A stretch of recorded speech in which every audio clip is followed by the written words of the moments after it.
presentation screen. If that is all good, I would like to start the webinar today. The topic that we are going to cover in the next 30 minutes approximately is about the importance of assuring the robustness of service in a spatial data infrastructure. So a lot can be said or can be told about the quality of the data in the spatial data infrastructure, but our company and we focus on the quality of services. And inside the quality of services, it's important that you are sure that the systems are robust enough to handle the users that the service is supposed to accept. So in that sense, that is our focus here, and we will cover some aspects. We will have space for questions at the end, so we can make via the chat that we have at the tool. So you can write your question, so we can address that, or we can discuss that here today. And if there is anything like longer to be discussed, we can do it in another occasion. So starting up the topic, the first aspect that I would like to cover is that the volume of data today is quite high, and it's only growing in the sense that more and more companies are developing tools to simulate the environment and the human behavior in a way that implies to generate a higher amount of data. There is more amount of data involved in satellite imagery and in maps, in all kinds of the geographic information world is not different. So that is one aspect. So a good spatial data platform should allow people to find, to filter, to acquire, to interact with the data that they require for their use in a way that is reliable, so they can effectively retrieve the information, they can access the information in an efficient and easy-to-use way, so that is the experience of the user is in a way that is satisfactory. So that is what that's what we concern and where we work mostly. So national and regional spatial data infrastructures are very good examples of these environments and the challenges that are involved in providing a reliable platform of services. So in that sense, generating more data and generating more complex sets of data, and also at the end services. Some we can easily see in some infrastructures services with hundreds of layers, sometimes even thousands of layers. So that is one example of the complexity of the service and what can provide.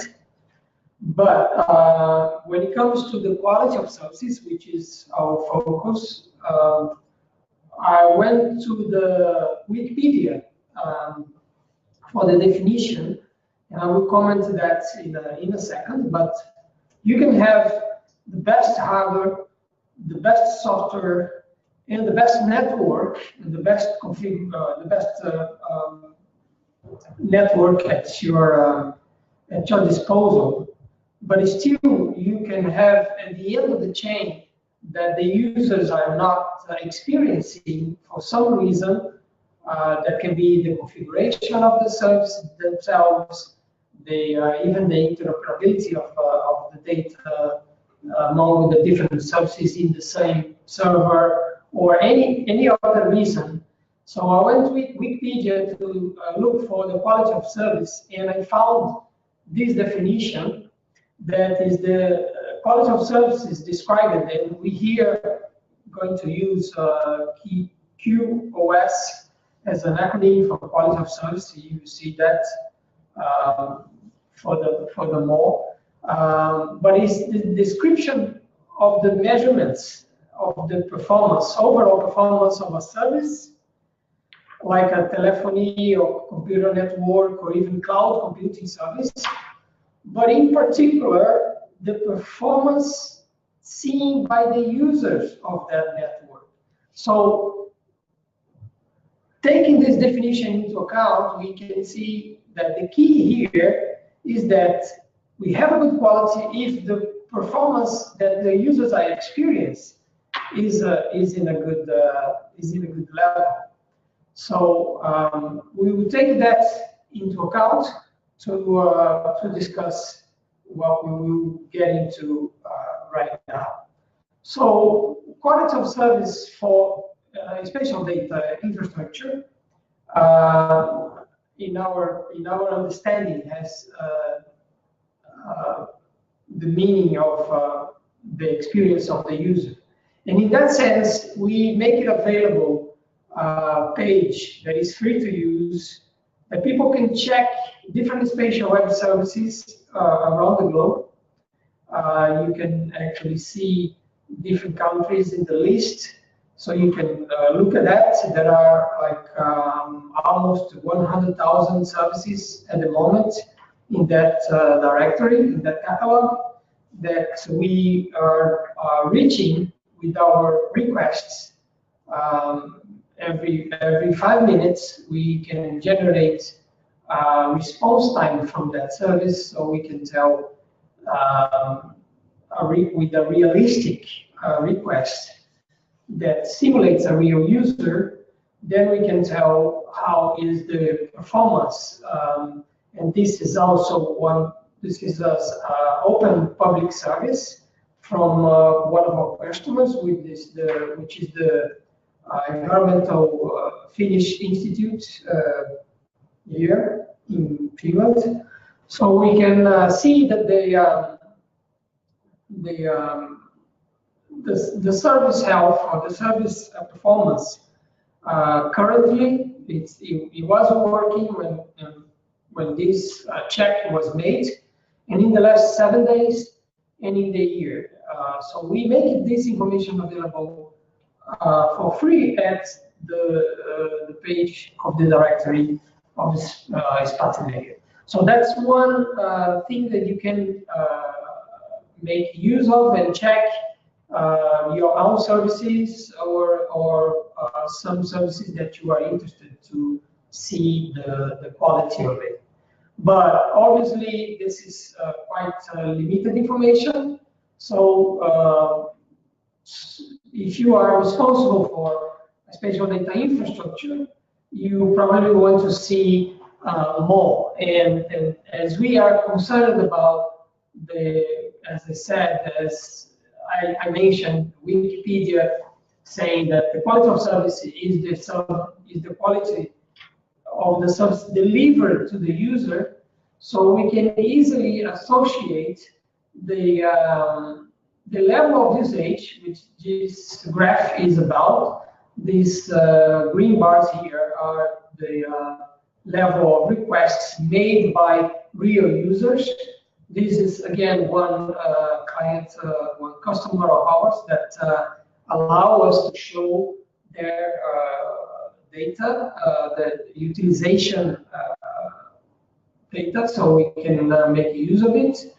And this is a clear example for the same service that the utilization, the increase in the utilization, had affected the performance of the service. So these two graphs are from the same period, and they are from the same service as well.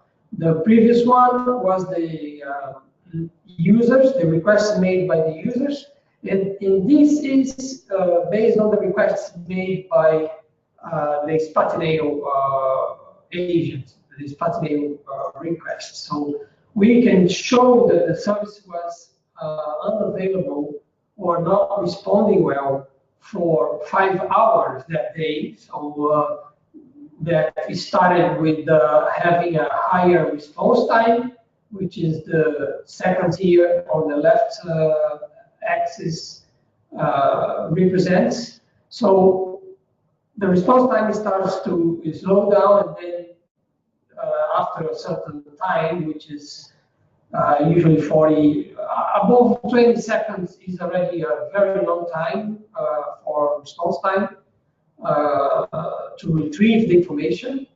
So above 40 seconds or 1 minute is already a timeout. So this was what happened with that service, but then they reestablished the operation. There was another peak here of the response time, of a slightly high response time, but overall, this service was performing like even under 200 milliseconds. So even anything below 1 second is already a fast response. So this was, on average, good service speed. But here there was this experience of the slowdown and crash. Well, there was a case in Finland some years back from the same organization. This is actually approximately the time that that happened, which was known by the water map case. There was a time that was near summer, and people were looking for data related to the quality of the water, because one of the TV broadcast channels published some application that could be used, and that application became really popular, and it was using the data from this service. So that was a case that we published in conferences some years back. So if you want more information about this case, we can send you later on. But that was a very interesting example of how the utilization of the service and the number of requests that reached the service was affected heavily the performance of the service. So the reason we are mentioning number of requests, users, and performance is because this can be at a certain point so dramatic that they can lead to unavailability for longer time if you don't, if you really don't take any action. So this was not from the same organization. I took the name here out because there's no need to publish that kind of information, but this is just a real example of a service that was performing reasonably okay, but then it became unavailable for quite a long time. We're not going to discuss the reasons here, but there was just an example how things can escalate in a sense that can make the service and the information unavailable. So moving forward, the criteria for quality of service that we understand, the way we understand is that involves availability.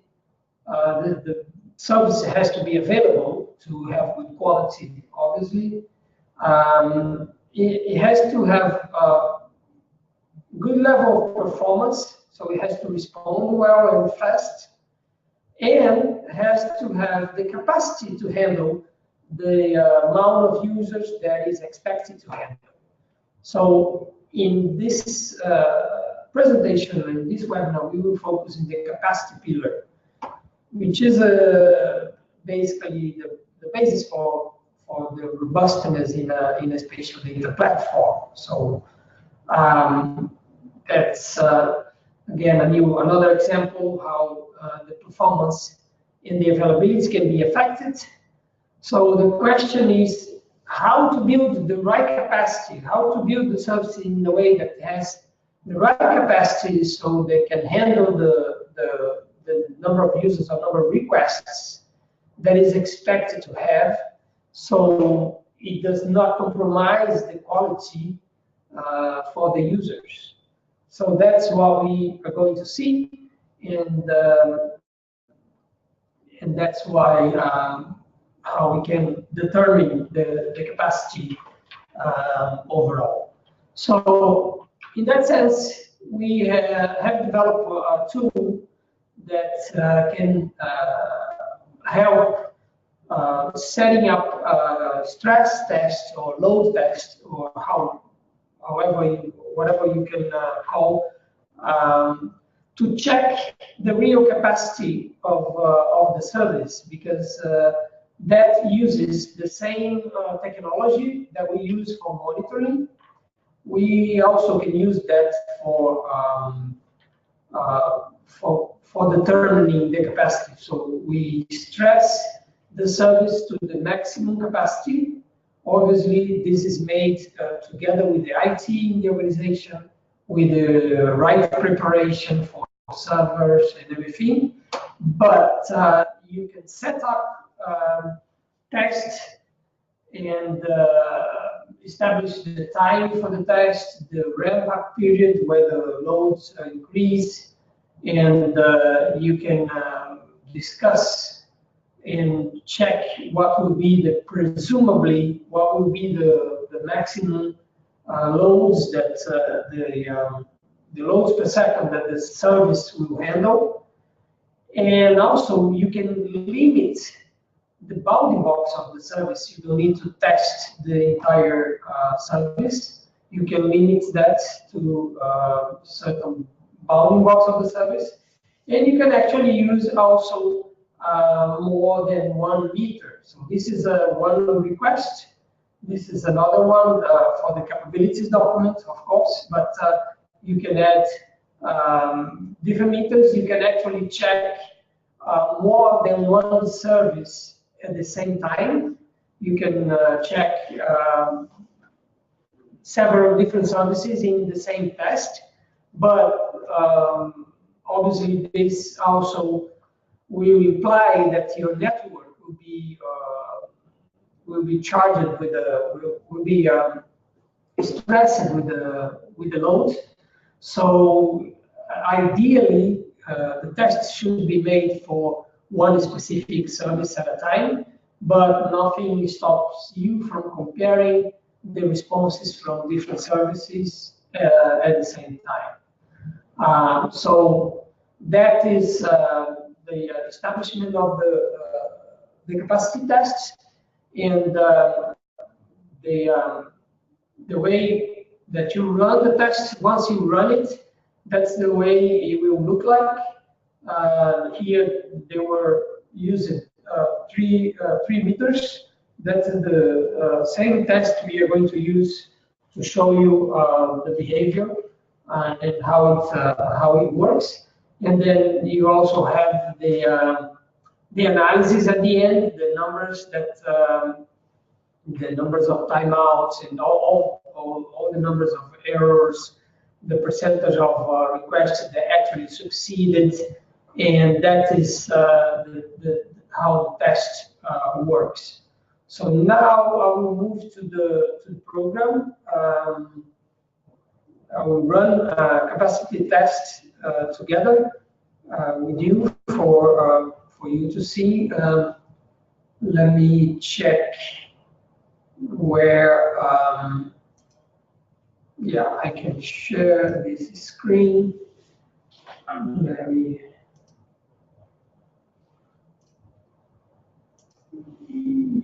Yes, that's the screen. Okay, yeah, I'm just gonna show, if you're not, okay. If you're not seeing the Spatineo performance page, please let me know. But here is the program, the solution, yeah, thank you for letting me know that you've seen the performance screen. So we are all good. When you create a new service, you choose the type of service you want, if it's a web map or feature or web map title or SDI map server. And then you select the name of the server, the name of the service. And I'm not gonna generate a test now, but I can show you the different options here. You can use the standard or the basic, and then choose the meter that you want to, and the layer that you want to reach, the layer of that service. You can give any text name, that's not important. And then we will see the options. As I showed you, the time to generate the entire text, the ramp-up period, the period to increase, and then the meters, the maximum load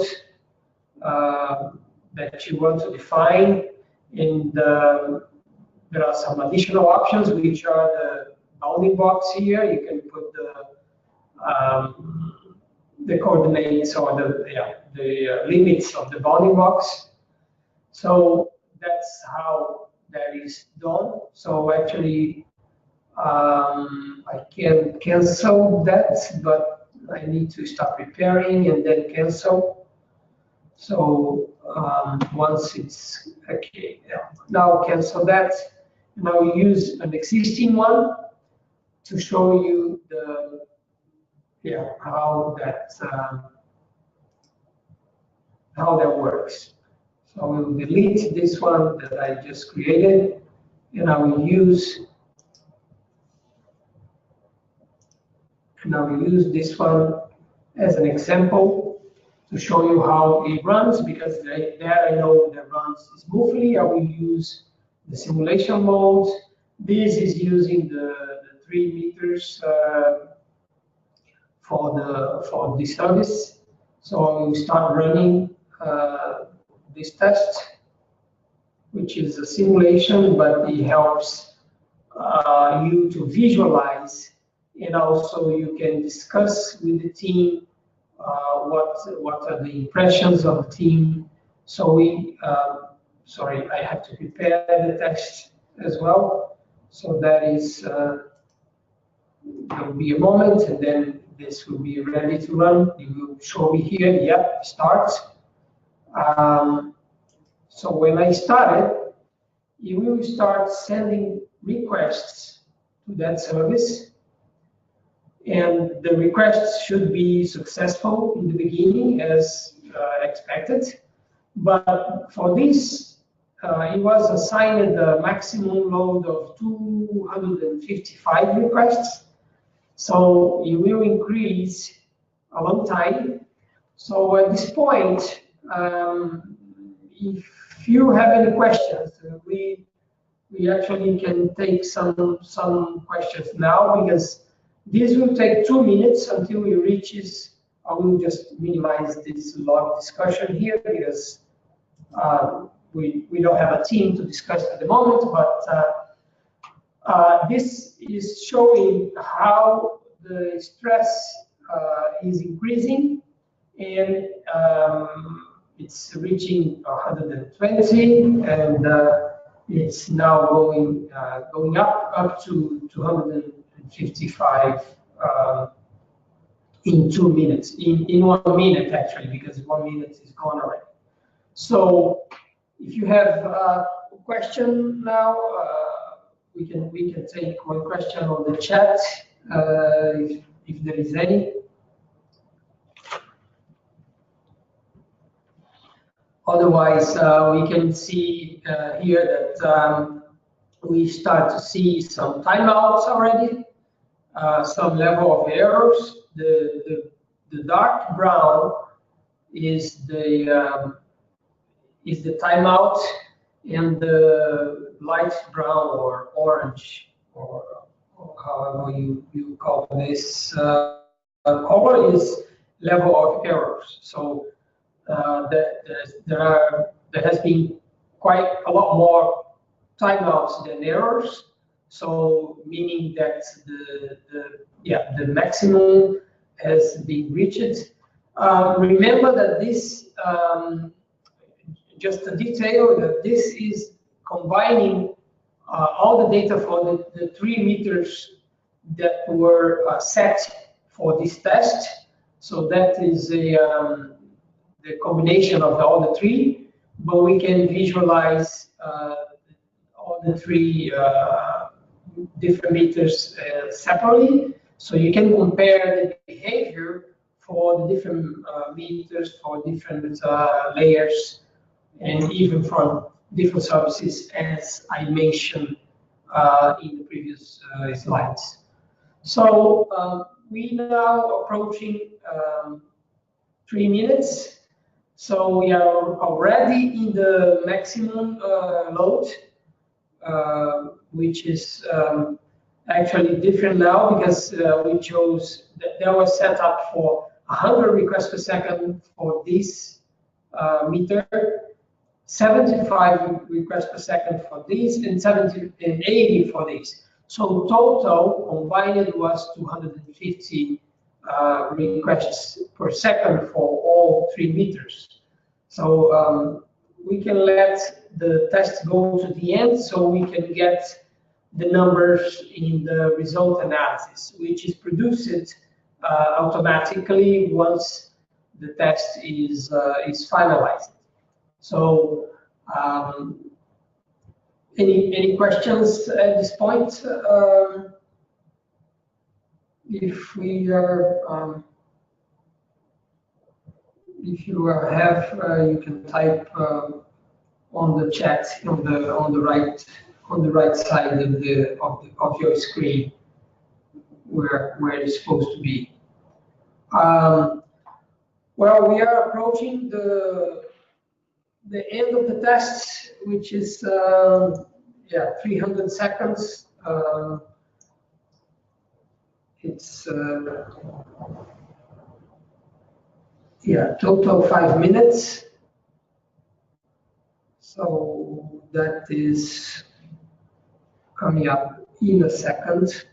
So the way this works also is in a way that is based on credits. We offer that in number of credits in packages. And the thing is, if you are not sure about the maximum capacity or reasonable, because if you set up a number of requests and the service reaches stress too early here in the ramp-up period, it means that you have set up probably a number too high.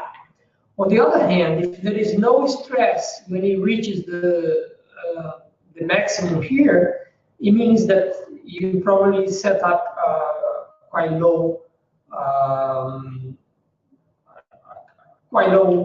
capacity or maximum capacity or presumable maximum capacity for that service. So in that sense, if you don't complete the test, if you cancel here in the middle, the credit is not taken. So you can test these until you reach a certain configuration that really matches your need, and then you can run confidently that this will be shown as you were expecting. So these are the 3 different aspects combined separately. Sorry. And how you can see the different behavior for the 3 different meters used. So there were more timeouts than errors, but the behavior is slightly different from the different meters. And then there is the result analysis that you can see at the end for all the three different meters as well. So here you can look into the percentage of that, and also how many successful requests have reached through. So you can analyze that.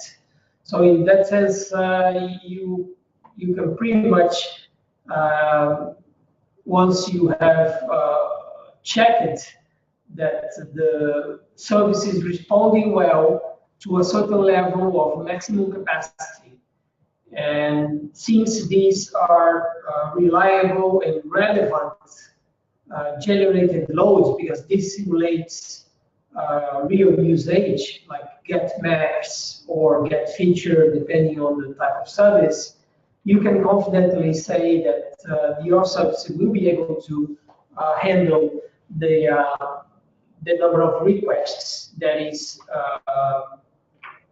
determined to handle. So in that sense, that's the main concept of robustness of the service, that you can assure that your service will have. So at this point, if there are no questions at this point, I will move back to the presentation. Let me see. Please let me know that you are seeing the presentation back. Can you please confirm that? Yeah. So I will now put in the presenter mode. So we move to the next. That was the slide we were when we run the test, and then the conclusions is that. Oops, I moved too fast. Without a high level of robustness for the service, so in the sense that you can easily handle the requests, the effort that you make to build the spatial data platform and the spatial data infrastructure has low value, because usually there is quite a significant investment in building SDI. So if you don't assure that this will operate in a way that satisfies the users, and in the way that the services are robust enough to handle the requests, the value of investing in all of this it's not so meaningful. On the other hand, you can also ensure the capacity requirements. Once you define the capacity requirements, you can assure that they are met, because you are confidently can predict that the service will handle. While you can optimize the infrastructure, because you can compare different configuration setups, even different types of servers that would work better for your specific configuration. We had a customer that tested, for example, how Linux server and Windows server would behave for the same service, and which ones would be the best to use. So some tests can be run for different purposes, and that can be done before the service is published. So you can confidently say, so that doesn't come as a surprise when a service or a certain data set get some popularity. For example, the water map that we have, the water map case in Finland that we have. When a certain data set becomes popular, you are not surprised. Or if you are surprised, you can test and then assure a new capacity for the services.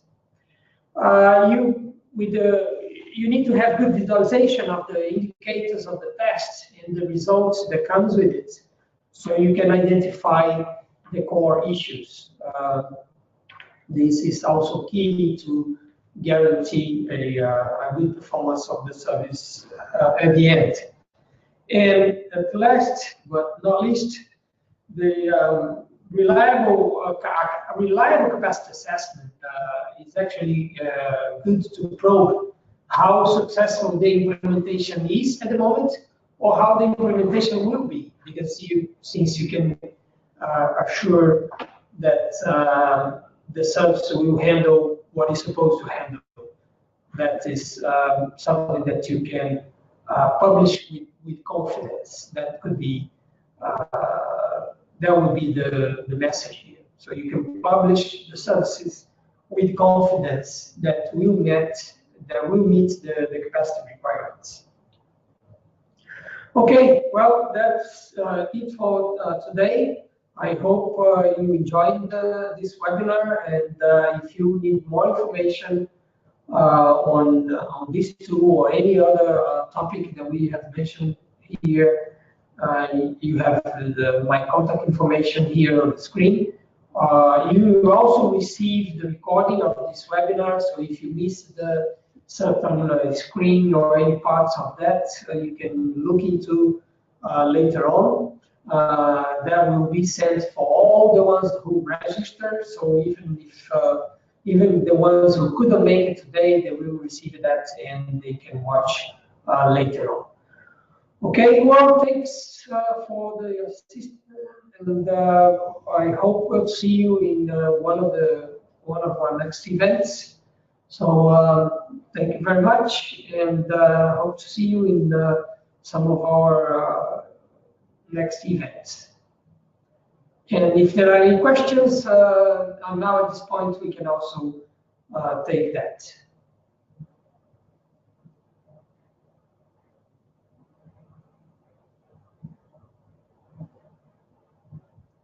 Okay, if there are no questions, I will end up for now. Or if you even think of questions later, you can also send me a message, or yeah, you can contact us later on. Thank you, and yeah, enjoy the rest of the day, and thank you for the assistance.